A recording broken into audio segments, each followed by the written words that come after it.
Social media પર viral થઈ રહેલો એક વિડીયોમાં નવસારીના દાંતેજ ગામમાં લોકોની ઊંઘ હરામ કરી દીધી છે. દાંતેજ પાસેથી પસાર થતી નહેરમાં એક મગર હોવાની વિડીયો છેલ્લા 2 દિવસથી ભારે વાયરલ થઈ રહ્યો છે.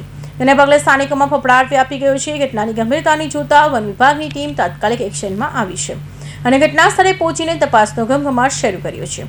શું છે આ વાયરલ વિડીયોની સત્યતા અને વન વિભાગે સુરક્ષા માટે જાગૃતિના પગલાં લીધા છે.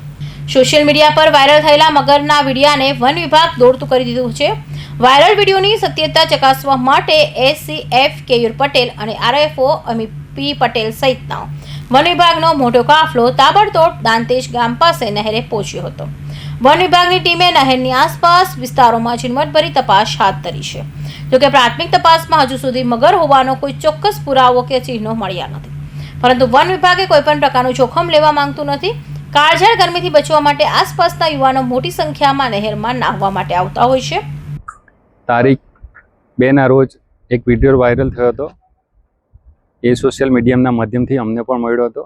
ત્યારબાદ અમારા એસીએફ સાહેબ શ્રી કેયુર પટેલ સાથે અમારો પૂરો સ્ટાફ, એનજીઓ અને દરેક સાથે અમે સ્થળ વિઝિટ કરી એના પગેરું શોધવાનો પ્રયત્ન કર્યો હતો.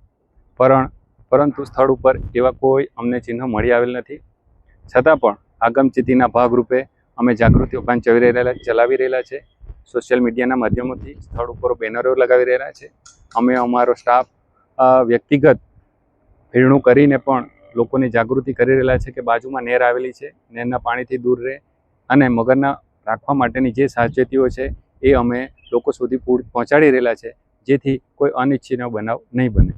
વન વિભાગે નહેર કિનારે સાવચેતીના ભાગરૂપે તાત્કાલિક ચેતવણી આપતા બેનરો લગાવી દીધા છે અને લોકોને પાણીથી દૂર રહેવા અપીલ કરી છે. આ નહેરની નજીક જ સ્ટેટ હાઈવે આવેલો હોવાથી સતત અવરજવર રહે છે, જેને કારણે વન વિભાગ વધુ સતર્ક બન્યું છે. વન વિભાગની સજાગતાને કારણે હાલ તો નહેર આસપાસ સુરક્ષા વધારી દેવામાં આવી છે, પરંતુ લોકોએ પણ સાવચેત રહેવું એટલું જ જરૂરી છે. Bureau report, Hind TV news, Surat.